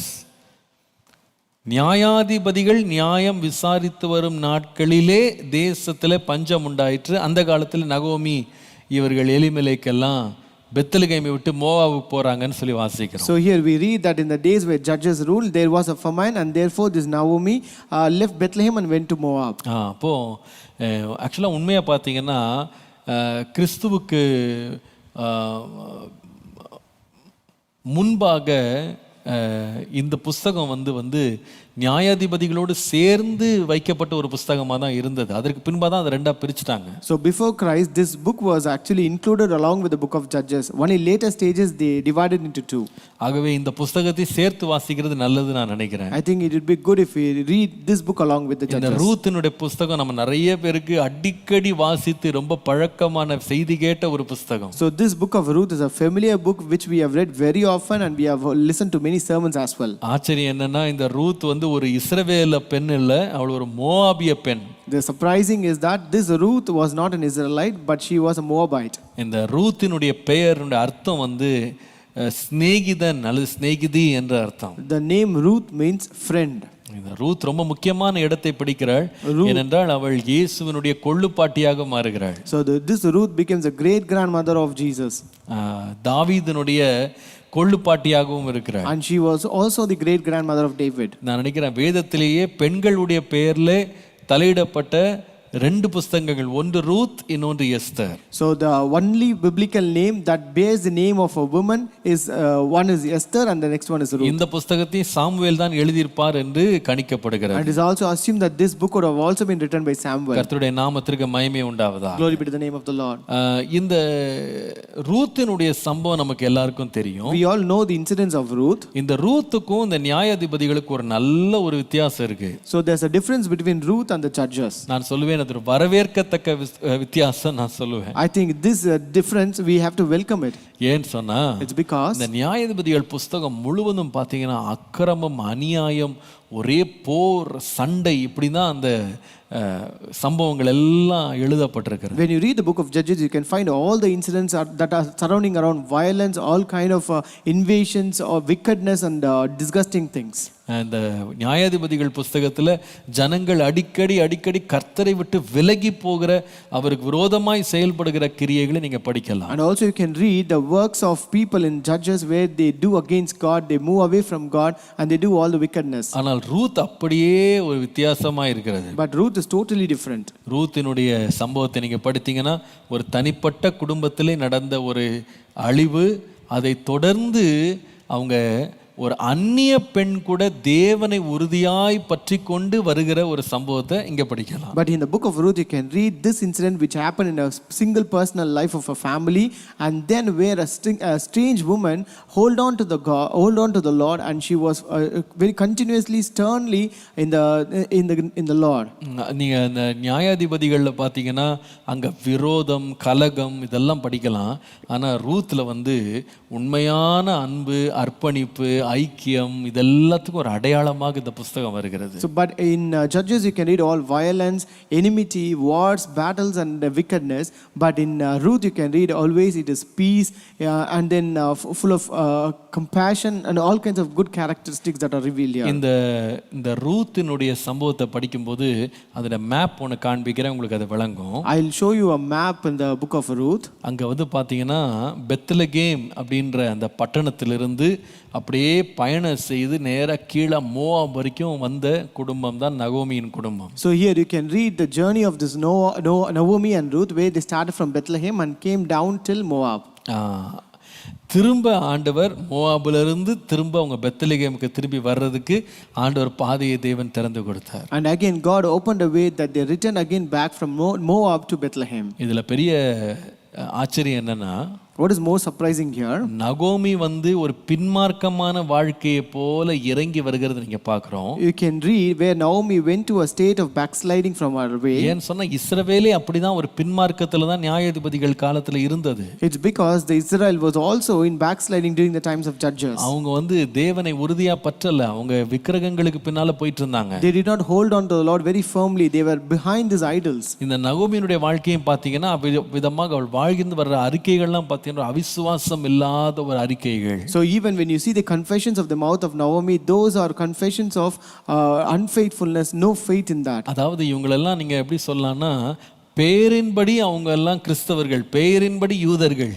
They are namesake Christians or namesake Jews. ஆனா உண்மையாக அவங்க மனம் திரும்பல. But they never repented truly. அவங்க வாழ்க்கையில் ஒரு பெரிய பின்மாற்றம் இவங்க வாழ்க்கையில் இருந்து கொண்டே இருந்தது. There was a great backsliding in their life. கர்த்தரை ஏதோ 1-2 காரணங்களுக்காக தேடினாங்களே தவிர உண்மையா அவரை தொழுது கொள்ளல, உண்மையா அவரை தேடல. They sought God only for few other reasons, but they did not truly seek God and they did not truly worship him. ஆனா கர்த்தரை உண்மையா எப்படி தேடுறது, அவரை பிடிச்சுக்கிறதுன்னு சொல்றதுக்கு உதாரணத்தை ஆண்டவர் யூதர்கள்ட்ட இருந்து எடுக்காம, ஆண்டவர் தேவனை அறியாத விக்கிரக ஆராதனையில இருந்த மோவாபிய பெண்ணிலிருந்து ஆண்டவர் அதை கற்றுக் கொடுக்கிறார். But God taught them how to worship the Lord with a true heart, faithful heart, one not from a person of Israel, but a person who is a stranger, that is this Ruth. அவள் ஆண்டவரை உறுதியா பிடித்துக் கொண்டா. She held on to the Lord firmly.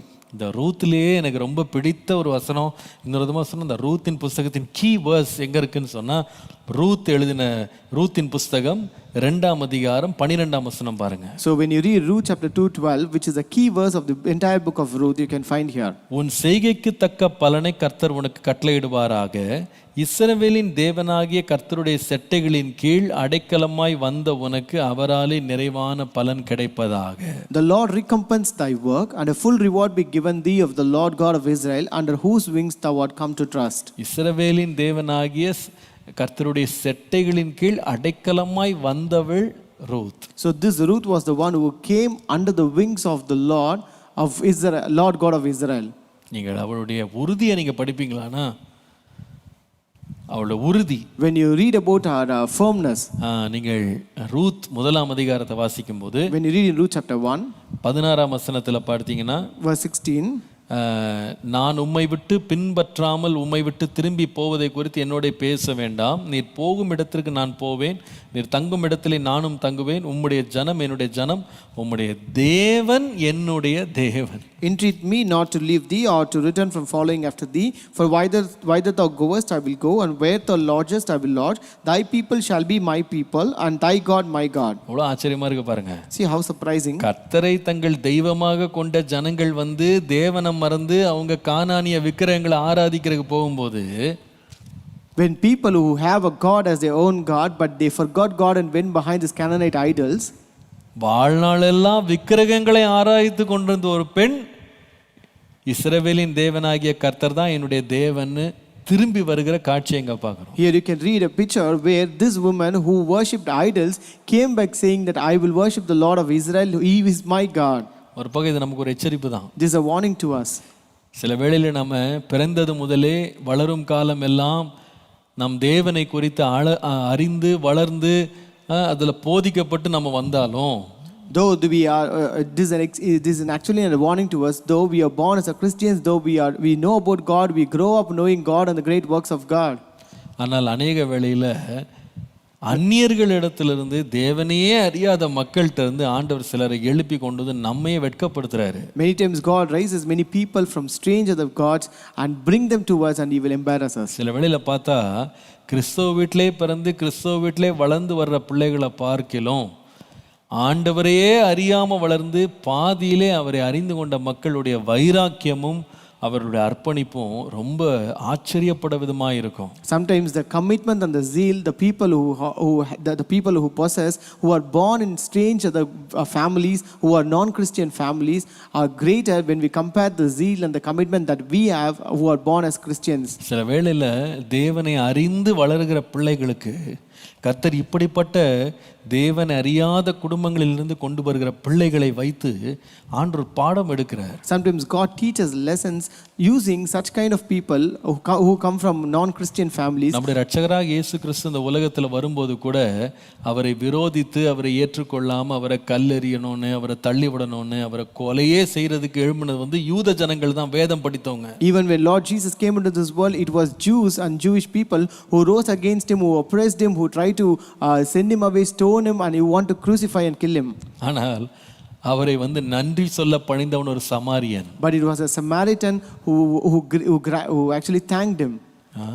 அநேக இடங்கள் நீங்க படித்தீங்கன்னா அவர்கள் தான் அப்படி தெய்வ பக்தியோடு இருந்திருக்கிறாங்க. Only those people were so devoted to God. சமாரிய ஸ்திரியை பாருங்க. You can read about the Samaritan woman. ஒரு செய்தியை வைத்து முழு பட்டணத்தையே கூட்டி கொண்டு வந்து விட்டார். So she brought the entire city to God using one message. கொர்நேலியுவை பாருங்க. Look at Cornelius. அந்த மனிதன் இடைவிடாமல் ஜெபம் பண்ணி கொண்டிருந்தவனாக ஒரு ரோம போர் சேவகனாக நீங்க பார்க்கலாம். You can read him as a Roman centurion who was always praying continuously. அதனால தான் இயேசு சொன்னாரு. But Jesus said, நீங்க உங்களையே நீங்க ஆபிரகாமின் பிள்ளைகள் என்று சொல்லி மெச்சி கொள்ளாதீங்க. don't claim yourself as the sons of Abraham. பரலோக ராஜ்யத்துல பாத்தீங்கன்னா உங்களுக்கு முன்பாக வேசிகளும் கொலைபாதகம் உள்ளவர்களும் உங்களுக்கு முன்பாக போய் கொண்டிருக்கிறாங்க. But in the kingdom of heaven you can find fornicators and the murderers going before you. நம்ம எச்சரிப்படையணும். We should be very warned about this. கடைசி நாட்கள்ல நம்முடைய பேர் கிறிஸ்தவர்கள் என்ற நிலைமையில் நம்முடைய பின்னணியை வைத்துக்கொண்டு நம்ம வந்து அசதியா இருந்துடக்கூடாது. During these last times, having a name and title as namesake Christians, we should not be very careless with that. இந்த பொல்லாத சந்ததியின் நடுவில் தேவனை உறுதியாய் பிடிக்கிற மக்களை தேவன் தேடுகிறார். But God is seeking for people who will firmly hold on to him amidst the wicked generation. அல்லது நாம் வழி தப்பி போய்விடுவோம். Otherwise we will leave our way and go away. கர்த்தர் நம்மை எதற்காக அழைச்சிருக்கிறார்ன்றதை மறந்துடக்கூடாது. Don't forget for what did God call you all. தேவன் நம்மை மற்ற ஜனங்களிலிருந்து பிரித்தெடுத்திருக்கிறார்ன்றதை மறந்துடக்கூடாது. We should never forget that God has set us apart from other generations. நாம் அதுல கொஞ்சம் நம்ம தோய்வை காண்பிப்போமானால் நம்முடைய வாழ்க்கை தேவனுக்கு விரோதமாக வந்துரும். If we show carelessness in that, then our life will be a failure. நாம் தேவனுக்கு கோபம் உண்டாக்குறவளாய் மாறிடுவோம். We will kindle anger of God. நாம வாழ்க்கை ஆசீர்வாதமாய் தொடர்ந்து இருக்க வேண்டுமானா, if our life ought to be a blessed one, நம்முடைய கண்ணுக்கு முன்பாக இயேசுவை மாத்திரம் நிறுத்த வேண்டும். we should set God alone before us. அவர் மாத்திரம் நமக்கு முன்பாக இருக்க வேண்டும். He should alone be before us. அவரை பின்பற்றி செல்லுகிறவர்களாய் கடைசி வரைக்கும் ஓட கிருபை தரணும். And God should give us grace that we may follow him and run behind him until the end. இன்றைக்கு இந்த நியாயாதிபதிகள், இந்த ரூத் ஆகிய 2 புத்தகங்களை இன்றைக்கு நீங்க வாசிக்க போறீங்க. Today you are going to read these 2 books, Judges and Ruth. மொத்தமாகவே 25 அதிகாரம் தான். It is totally 25 chapters. அதனால நீங்க அதை வாசித்து நீங்க இன்னைக்கு ஆசீர்வாதம் பெறுங்க. Therefore you read it and be blessed. நோட்ஸை நாங்க சீக்கிரம் அனுப்புறோம். We will send the notes very soon. எங்களுக்காகவும் தொடர்ந்து ஜெபியுங்கள். Also do pray for us. இதே போல இந்த நிலைமை எவ்வளவு காலம் தொடரும்னு தெரியல. We don't know how far this situation will continue. எங்களுக்கும் இதை காலையில இதை செய்யறது கொஞ்சம் கஷ்டமா தான் இருக்கு. We also find it difficult to come early in the morning and do this. இந்த லாக்டவுன் சீசன்ல ஸ்டாஃப் எல்லாம் வர வைக்கிறது கஷ்டமா இருக்கு. It's really difficult to call our staffs to work during this lockdown period. கர்த்தர் தொடர்ந்து தடையில்லாமல் இந்த வேலை நடக்க ஜெபித்துக் கொள்ளுங்கள். Pray that God may enable us to do this without any hindrance. ஜெபம் பண்ணுவோமா? Shall we pray? கண்களை மூடி கர்த்தரை நோக்கி பார்ப்போம். Let us close our eyes and look unto the Lord. பரிசுத்த பிதாவே, மை நன்றியோடு ஸ்தோத்திரிக்கிறோம். Our holy God, we thank you with a grateful heart. இந்த நாளிலே மறுபடியுமாக நாங்கள் உம்முடைய பாதத்திலே நாங்கள் எங்களை தாழ்த்துகிறோம். Lord, we once again humble ourselves at your feet, Lord. உம்முடைய பரிசுத்த வேதத்தை எங்களுக்கு நீர் கொடுத்தீரே, உமக்கு நன்றி. Lord, thank you for giving your holy Bible, Lord. இன்றைக்கு நாங்கள் இந்த வேத புத்தகத்தை வாசிக்கும் போது, தியானிக்கும் போது, Lord, today as we read this Bible and meditate it, ஆண்டவரே எங்களுடைய கண்களை திறந்தருளும். Lord, open our eyes, Lord. எங்களுக்கு ஒரு திறந்த இருதயத்தை தாரும். Lord, give us an open heart, Lord. எங்களுக்குள்ளே உணர்வை தாரும். Lord, give us a realization, Lord. ஆண்டவரே, நாங்கள் தேவனை விட்டு விலகி இருந்தால் மறுபடியுமாய் அவர் அண்டை கிட்ட சேர்ந்து கொள்ள கிருபை தாரும். Lord, if we are away from you, Lord, give us a grace to again return back to you, Lord. ஆண்டவரே, Lord, எங்கள் வாழ்க்கையில் நமக்கு பிரியமில்லாத எதுவும் எங்கள் வாழ்க்கையில் நுழைந்து விடாதபடி, Lord, that nothing that which you displease may not enter our life, நீர் Lord. எங்கள் மேல் கோபப்பட்டு ஆண்டவரே உம்முடைய கிருபை எங்களை விட்டு விலக்கி விடாதபடி, Lord, that you may not take away a grace upon us and be angered upon us, Lord. ஆண்டவரே எங்களுக்கு உணர்வை தாரும். Lord, give us a realization, Lord. பெயரின்படி அல்ல, எங்கள் வாழ்க்கையே உம்மை உறுதியாய் பற்றிக் கொள்ளுகிற வாழ்க்கையா இருக்கட்டும். Lord, not namesake, Lord, but our life be a life, a firm life to hold on to you, இதை Lord. வாசிக்கிறவர்கள் கேட்கிறவர்கள் எச்சரிப்படைவார்களா? Lord, all who read this, all who hear this, let them be warned, Lord. அவர்கள் உணர்வடைவார்களா? Let them have a realization, தங்கள் Lord. வழிகளை திருப்பிக் கொள்ளுவார்களா? Let them correct their ways, Lord. ஆண்டவரே, எல்லாவற்றுக்கும் மேலாக Lord, above all, Lord. உம்முடைய சித்தத்தை இந்த பூமியில நிறைவேற்றுவார்கள். Lord, let us do your will in this world, Lord. உம்முடைய பிரியத்தை நாங்கள் நிறைவேற்ற கிருபை Lord, தாரும். give us grace to fulfill your delight, Lord. தொடர்ந்து எங்களை ஆசீர்வதியும். Lord, bless us, Lord. இயேசுவின் நாமத்தில் பிதாவே, In Jesus' name we pray. Amen. Amen. God bless you all. God be with you. Thank you so much. கர்த்தர் உங்களை ஆசீர்வதிப்பார். நன்றி. ஆமென்.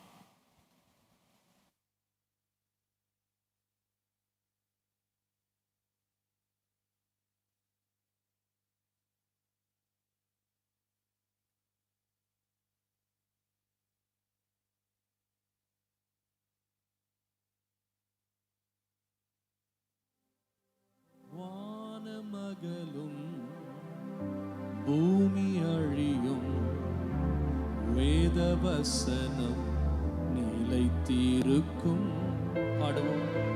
வானமகலும் பூமி அழியும், வேதவசனம் நிலைத்திருக்கும். பரமன் வேதம் எனது செல்வம், பரவசம் நீதம் அருளும். பரமன் வேதம் எனது செல்வம், பரவசம் நீதம் அருளும். சத்திய வேதம் பரிசுத்தர்கள் போதும் ஆலையில் தீபம் உத்தமமாகும் காணும் சத்திய வேதம். எத்தனை துன்பம் துயரம் வந்தும் பக்தனை தேற்றிடும் ஔஷதம். எத்தனை துன்பம் துயரம் வந்தும் பக்தனை